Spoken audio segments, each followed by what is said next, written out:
All right, stunning new video. Drug smugglers scaling this fence along the Arizona-Mexican border, carrying packages of drugs strapped to their backs. Yet the Department of Homeland Security still insists our border is safer than ever. So is that just an anomaly? The real situation down there is what? Okay? Let's find out the truth. Joining us right now, the former National Deputy Chief of the U.S. Border Patrol, Ronald Colburn. Ron, better or worse? Brian, what we're seeing in that video is an illustration that the border environment, including a linear border environment of crime, does not stop, does not sleep. The issue here is that they are still testing for vulnerabilities and seams along our border. The cartels don't go legitimate just because there are greater resources brought to the border.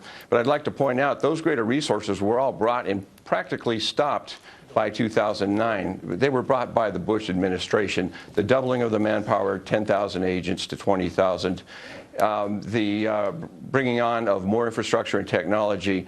All of this pretty much occurred during the last administration. So it has been nearly 7 years, and just now we're finally getting to see new technology, including where that video was shown. New technology is finally coming on after nearly 7 years with this administration.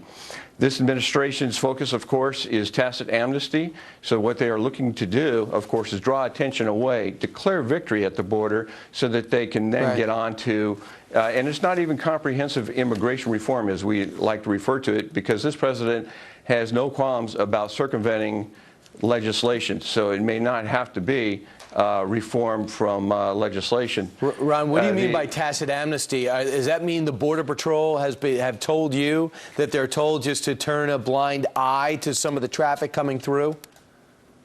You know, God bless the men and women of the Border Patrol who resist that pressure from the White House.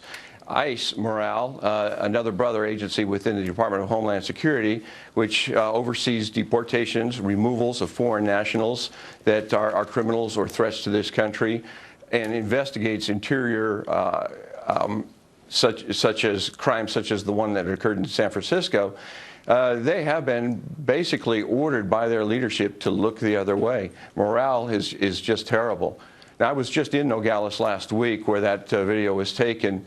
And just to give a comparison, in 2000, 600,000 persons were arrested in that area. Now it's 60,000. Right. So although 60,000 is not acceptable, and the Border Patrol agents are worried, it is in that sense more secure, but we're worried still. Right, and of course, a lot of the slowdown for a little while was because our economy was so bad they decided they didn't want to come. Now it's getting better, and they're streaming across while their economies sadly suffer in Central and South America. Ronald Colburn bringing us the real story of the border. Thanks so much. My pleasure.